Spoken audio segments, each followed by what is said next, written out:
आदरणीय चाचा श्री प्रभाशंकर पाठक जी के श्री चरणों में प्रणाम करता हूँ, वंदन करता हूँ।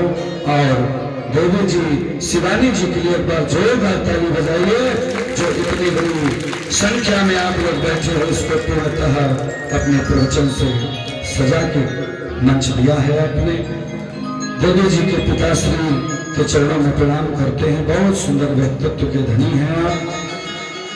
मंच को गौरवान्वित करने वाले हमारे कुशल मंच संचालक पंडित श्री भूपेंद्र देव विद्यार्थी जी के लिए जोरदार ताली हो जाए एक बार। एवं हमारे कंधे से कंधा मिलाकर चलने का कार्य करने वाले पंडित श्री धीरज कुमार शास्त्री जी गुरु परासिद्ध की धाम से आए हैं, आपका भी अभिनंदन। पंडित विनय चतुर्वेदी जी जो कि लगातार यज्ञ के प्रचार प्रसार में हमारे साथ लगे रहे, एवं बड़े भैया जिनके लिए मेरे पास शब्द कम पड़ जाता है, ऐसे परम आदरणीय श्री राजकुमार पांडे जी, एवं हमारे परम प्रिय अंतरंग श्री शिवम पांडे जी, एवं आदित्य जी, एवं उपस्थित हमारे साथ विराजमान मोनू मिश्रा जी, संतोष जी। आर्गन पर पहली बार मोनू जी हमारी आपकी मुलाकात हुई, बहुत बहुत धन्यवाद है। मैंने आपका आज नंबर ले लिया है। एक बार जिससे मुलाकात हो जाती है मैं उसको कभी भूलता नहीं हूँ। जैसे सिद्धि के पवित्र धाम में बैठे हुए ये जनता, यहाँ के लोग, जैसे आप लोग आज छोटे छोटे बच्चे बच्चियां यहाँ पर बैठे हैं, ध्यान दीजिएगा। ऐसे ही मैं भी एक दिन यहाँ रामलीला देखने आता था, एक समय है, ठीक है। इसी रामलीला प्रांगण में बैठकर हम लोग रामलीला देखते थे। रामलीला कमेटी के लिए जोरदार ताली बजाइए आप लोग। अर्ध शतक पूरा करने वाली श्री राम लीला कमेटी को धन्यवाद। और 15 वर्ष पहले मैं सिद्धि की इसी नहर में स्नान किया था, और आज हम और विनय जी चकाचक नहर में स्नान किए। तो भैया, जननी जन्मभूमि स्वर्गादपि गरीयसी, स्वर्ग से भी सुंदर होती है अपनी मातृभूमि। धन्य है सिद्धि की मातृभूमि, धन्य है यहाँ के लोग। सभी बैठे हुए श्रोता समाज को मेरा प्रणाम है। भैया, एक माँ के ऋण से व्यक्ति कभी उत्तीर्ण नहीं हो सकता। जहाँ दो दो मामा बैठे हो, वहाँ किस बात की कमी हो सकती है? माँ मतलब दो माँ। तो भैया सभी को धन्यवाद। यहाँ भी 2 माँ और नीचे भी मेरे सामने 2 माँ बैठी हैं, एक मेरी माँ और एक मदर इन लॉ, सासू माँ। कलयुग में सासू माँ का विशेष महत्व है, सही बता रहे हैं। और वो भी महाराज ससुराल जहाँ है, आप लोग भी जानते हैं, बड़ी कृपा है। हमारे यहाँ राष्ट्रीय प्रवचन करता बड़े भैया गोविंद शास्त्री जी आए तो उन्होंने कहा, आचार्य जी आप बड़े भाग्यशाली हैं। चाचा श्री बैठे हैं, उन्होंने कहा कि आचार्य जी आप बड़े भाग्यशाली हैं। मैं 40 साल से राम कथा करता हूँ, राष्ट्रीय वक्ता हूँ, लेकिन मेरा परिवार, मेरी पत्नी, बच्चे बैठकर मेरी कथा कभी नहीं सुन पाए। लेकिन आप भाग्यशाली हो कि आपका परिवार, आपका भाई, आपकी पत्नी आपके साथ बैठकर कथा आपकी सुनती है, इसलिए वो व्यक्ति भाग्यशाली है। भैया, जिसका अपने घर में सम्मान होता है उसी का देश में सम्मान होगा। अब नहीं तो पूर्व प्रधान जी श्रीमान ललन सिंह जी हैं, मैं झूठे अगर कहूं कि मैं झारखंड जाता हूं तो सम्मान होता है, तो यहाँ के लोग नहीं मानेंगे, है ना। लेकिन बाहर यहाँ की जनता, अपने क्षेत्र में बराबर यज्ञ करता हूँ। सिद्धि में यह 105वीं महायज्ञ है हम लोग की, लेकिन आज तक 3 दिन की ही कथा में आप लोगों ने दिखा दिया, जहां पर 30 वर्षों से रामचरितमानस की यज्ञ होती है, वहां भी इतनी संख्या नहीं रहती। भाइयों, धन्य है माताएं, धन्य है बेटियां। और यहाँ के लोग, यहाँ के माननीय ग्राम प्रधान जी श्री नंदलाल मौर्य जी, जो कि प्रधान जी जो हैं उनके पति देवता हैं, तो प्रधान जी के लिए एक बार नंदलाल भैया के लिए जोरदार ताली हो जाए। एवं ध्वनि विस्तारक यंत्र जो साउंड और टेंट इतना सुंदर लगा है, इतना सुंदर वीडियो बनता है, तो इसमें देन किसकी है? सिर्फ और सिर्फ शिव गुरु टेंट हाउस के मालिक देवा भैया की। देवा भैया के लिए जोरदार ताली बजाएंगे। आज एक फोन मेरे पास दिल्ली से आया। दिल्ली से एक यजमान ने फोन किया, गुरुदेव आप बहुत जगह जाते हैं लेकिन ये जो मंच है बड़ा सुंदर सजा है। हमने कहा भैया यहाँ सब सुंदर ही सुंदर लोग हैं, तो सुंदर क्यों नहीं होगा? क्योंकि सिद्धि गांव है। आइए, समय तो मेरा 45 मिनट ही रहता है, चाहे यहाँ हो चाहे कहीं हो, इसलिए कि ज्यादा बोलने की जरूरत अपनों में नहीं होती है। तो 45 मिनट समय तो हमको लगता है आप लोग दे ही देंगे ना माताएं? 45 मिनट देंगे कि और कम कर दें? 20 मिनट? अरे यार, राम जन्म कराना है, इतना सस्ते में थोड़ी नहीं राम जन्म हो जाएगा। व्यास जी ने ऐसे जगह कथा छोड़ा कि मैं न तो आगे जा सकता न पीछे जा सकता, तो प्रयास यही करना चाहिए कि आगे ही जाना चाहिए।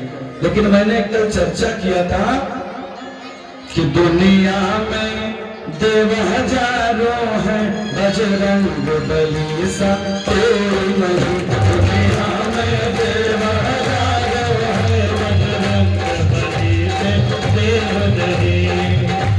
दुनिया में देव हजारों है, बजरंग बली का क्या कहना। दुनिया में देव हजारों है, बजरंग बली। ताली बजाए, हाथ ऊपर करके थोड़ा सा ताली बजाए। दुनिया में देव हजारों है,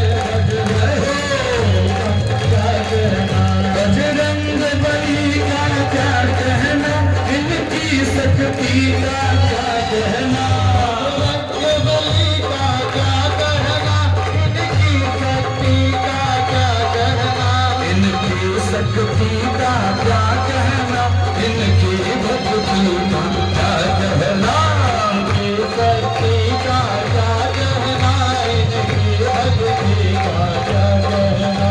दुनिया में देव हजारों है, बजरंग बली का क्या कहना। दुनिया में देव हजारों है, बजरंग बली का क्या कहना।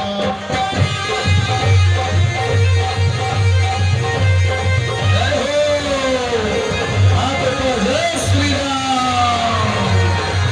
हरे राम को बुला लीजिए सिद्धि गांव में। जय श्री राम।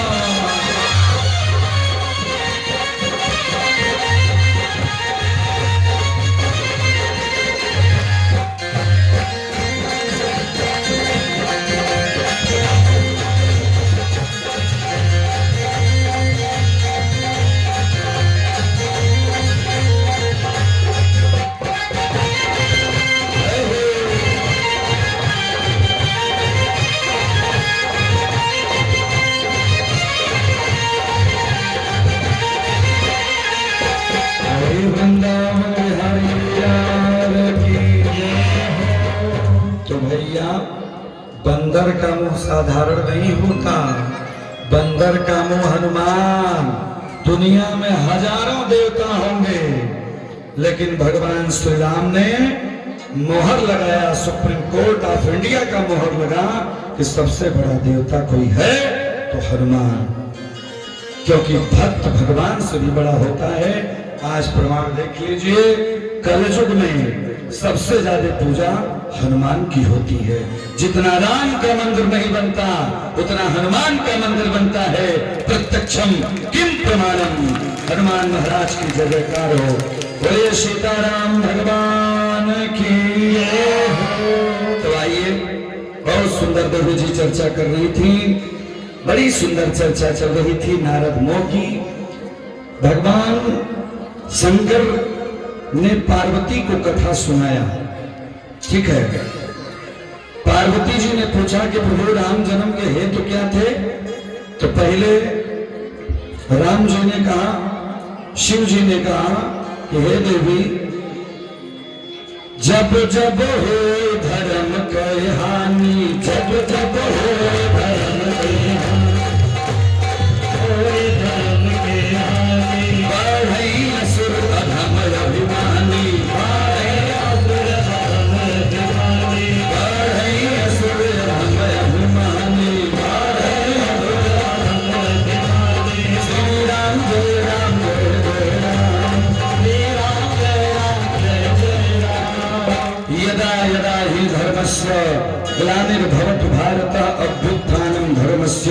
तदात्मानं सृजाम्यहम्। देवी ने कहा ऐसा कौन पैदा हो गया जो अधर्म करने लगा? भगवान शंकर ने कहा नहीं जानती, वो शंकर का बहुत बड़ा भक्त, शंकर का पुजारी। कौन? मात पिता मानई नहीं दो, मात पिता मानई देवा, मात पिता मानई नहीं देवा, मात पिता मानई देवा। साधुन से करवावई सेवा, साधुन से करवावई सेवा, साधुन से करवावई सेवा, साधुन से करवावई सेवा। चलत सानन दौलत पृथ्वी, चलत सानन दौलत अवनी।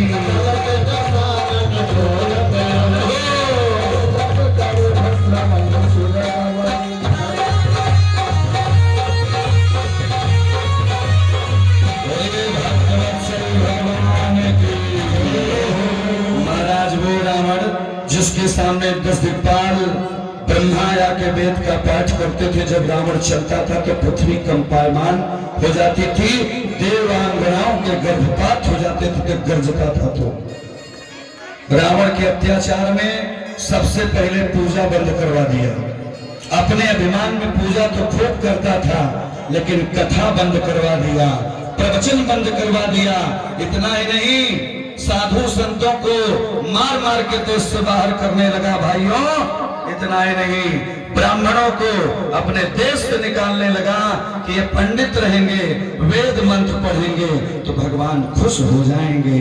जब खुश हो जाएंगे तो भूत प्रेत पिशाच कुछ नहीं बिगाड़ पाएंगे। और इतना ही नहीं, गौ पर, ब्राह्मण पर, कन्या पर अत्याचार करने लगा। तब क्या हुआ? पृथ्वी माता भगवान के पास गई। पृथ्वी मैया ने कहा प्रभु यह अत्याचार मुझसे नहीं सहन होता, मैं सब सह सकती हूँ, लेकिन ब्राह्मण की निंदा, ब्राह्मण पर अत्याचार, गौ पर अत्याचार और बेटियों पर अत्याचार, बेटियों को जो गर्भ में मारता है भैया, वो सबसे बड़ा पाप है। क्योंकि पुत्री पवित्र किए कुल दो, पवित्र किए कुल दो, सुजसा विमल कह सब दो, सुजसा विमल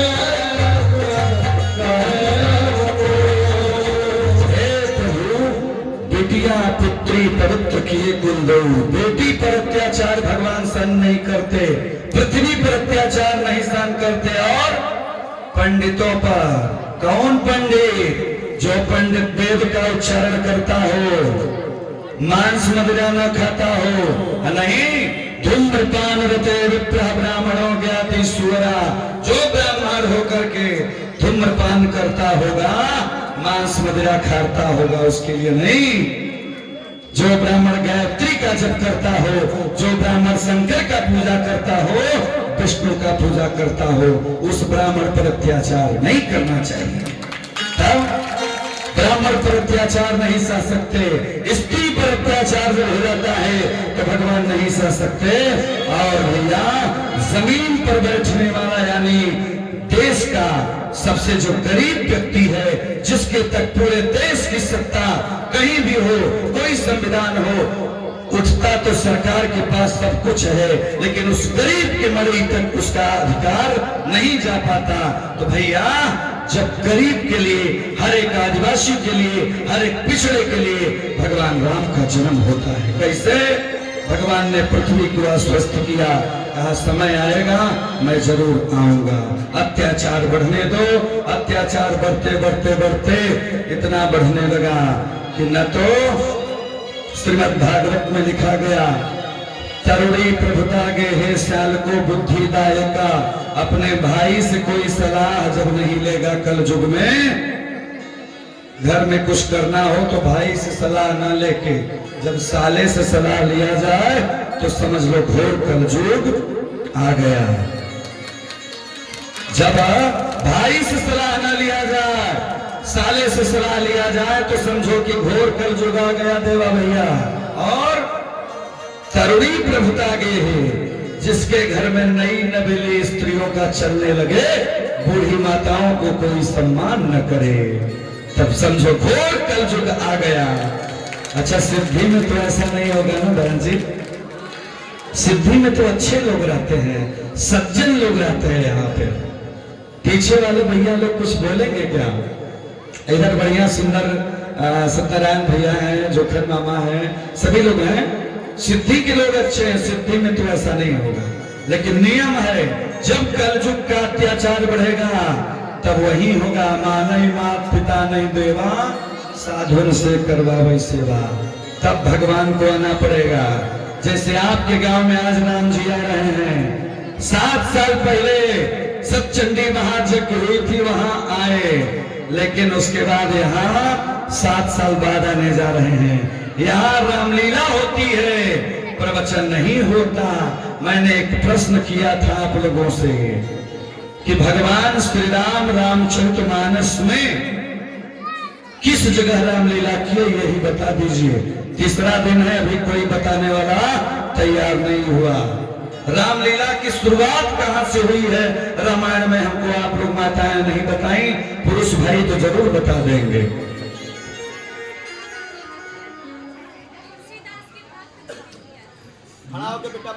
खड़ी हो जाओ बेटियां, बहुत अच्छा प्रयास है, जोरदार ताली बजाइए। बताइए।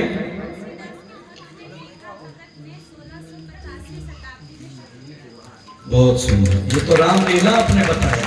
मैंने पूछा, बहुत सुंदर बिटिया, बहुत बढ़िया, सत्यनारायण बिटिया, बहुत जोरदार ताली बजाइए। बैठ जाओ बिटिया, बहुत सुंदर। लेकिन मैंने प्रश्न किया था कि रामचरितमानस में भगवान श्री राम ने रामलीला की शुरुआत कब किया, इसका प्रश्न अभी बाकी रहेगा। उत्तर मैं नहीं दूंगा, उत्तर तभी दूंगा जब आप दक्षिणा चाहेंगे। आज यज्ञ की पत्नी का नाम दक्षिणा, और भैया यज्ञ को पूरा करने के लिए दक्षिणा जरूरी है। बिटिया की शादी और यज्ञ पूरा करने के लिए जो मांगे उसको मांगा नहीं कहा जाता भैया। धर्म के नाम पर जो मांगेगा उसको भगवान कल्याण करते हैं। देवा भैया के द्वारा 101 रुपया अर्पित हुआ है, जोरदार ताली बजाइए। आइए, तो कहने का मतलब कोई उत्तर नहीं दिया। कल फिर प्रश्न के सामने आज है, कल बताइएगा कि रामलीला की शुरुआत कब हुई। इस सिद्धि वाला रामलीला नहीं, हाँ? जब राम जन्म हुआ तब नहीं हुआ, राम का वनवास हो गया तब नहीं हुआ। बताइएगा। अब उत्तर मैं आपके सामने छोड़ के जा रहा हूं। आज वृद्धि के लोग भी आए हैं, लग रहा है, मैं यही से देख लिया। वृद्धि वासियों के लिए जोरदार ताली बजाइए आप लोग। मैं यही से देख लिया, मैं जिसको निमंत्रण देने जाता हूँ हमारे कंप्यूटर में फिट हो जाता है। बोले वृंदावन बिहारी लाल की जय हो। तो भैया ये उत्तर कल होगा। आज आइए कथा की तरफ। जब पृथ्वी कंपायमान हो गई तब भैया भगवान के पास समस्त देवता गए, कहे कि अब क्या होना चाहिए। कहे हम आएंगे, लेकिन मैंने आशीर्वाद दिया है कि मैं राजा दशरथ के आंगन में आऊंगा। देवताओं ने कहा कि राजा दशरथ आकृति सिंह के द्वारा 501 रुपए अर्पित हुए हैं। जोरदार ताली बजाइए बिटिया आकृति के द्वारा। रोज बढ़िया आधा किलो पेड़ा बनाकर घर से लाती है बुझिया ना। किसकी पुत्री है इसको जान लीजिएगा। पुत्री वीरेंद्र कुमार सिंह जी की सुपुत्री है। धन्य है वीरेंद्र भैया, जोरदार ताली बजाइए। राजपूतों का अपना इतिहास रहा है भैया, ऐसे ही लोग बोल के चले जाते हैं। कितनी कितनी देवांगनाएं, कितनी कितनी छत्रानियां अपने जान को भी दे करके भारत की सभ्यता को बचा लिया। ये है क्षत्रियों का इतिहास। हर्ष जी ना, हर्ष जी के द्वारा 501 रुपए। जय हो, जोरदार ताली बजा दीजिए। जब पृथ्वी कंपायमान हो गई, देवताओं ने कहा, तब राजा भगवान ने कहा कि मैं राजा दशरथ के आंगन में आऊंगा, लेकिन कब आऊंगा? 60,000 समय बीत गया, चौथापन आ गया राजा दशरथ को। ध्यान से सुनिएगा, चौथापन आ गया। क्यों? क्योंकि धर्म कार्य कर रहे थे, यज्ञ कर रहे थे, पूजा कर रहे थे।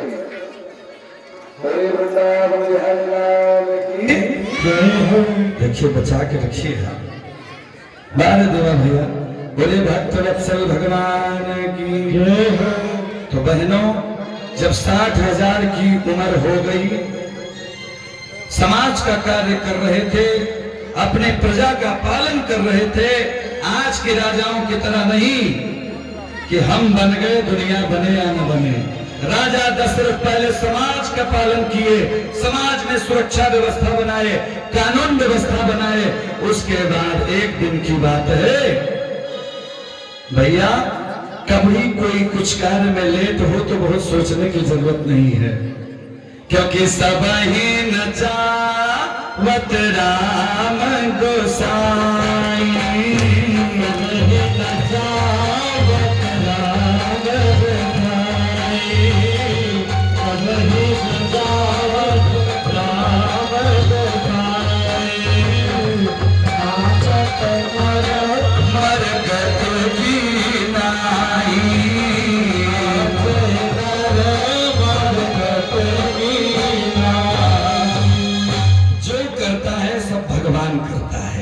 किसी के घर थोड़ा कुछ बुरा हो जाए प्रधान जी तो लोग बुरा मान जाते हैं, लेकिन भगवान अपने तरफ से जो करता है अच्छा करता है। आज किसी की शादी हो बहनों, 2-4 साल बीत जाए तो सासू माँ उल्हाना मारेंगे कि अभी बेटा बेटी नहीं हुआ। क्यों? लेकिन महाराज दशरथ 60,000 वर्ष बीत गया, किसी ने उनको टोका नहीं, है ना। महाराज, समाज की स्थापना संतान से ही नहीं होती है, समाज की स्थापना अच्छी सोच से होती है। नहीं तो विचार करिए, कितनी संतान बैठी रह जाए, हजारों हजार संतान आज रावण के पास थी, लेकिन कोई काम नहीं आया। विनाश काले विपरीत बुद्धि। विचार करिए, राजा दशरथ के लिए गोस्वामी तुलसीदास जी ने लिखा, पीछे बैठे हुए रामचरितमानस के बड़े अच्छे सुंदर लोग कथा सुन रहे हैं। कथा में आइए, कथा में गोस्वामी तुलसीदास जी की लेखनी ऊंची।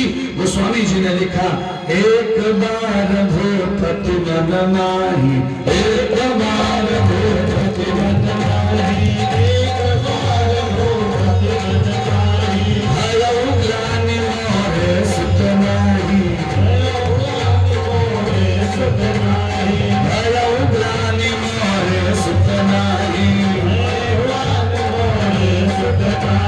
श्री राम जय राम जय जय राम, श्री राम जय राम जय जय राम, संकट मोचन कृपा निधान, संकट मोचन कृपा निधान। एक बार की बात है, भगवान की कृपा से आज राजा दशरथ ने एक बार मन में ग्लानि हुई। क्यों ग्लानि हुई? कथा तो बड़ी लंबी है।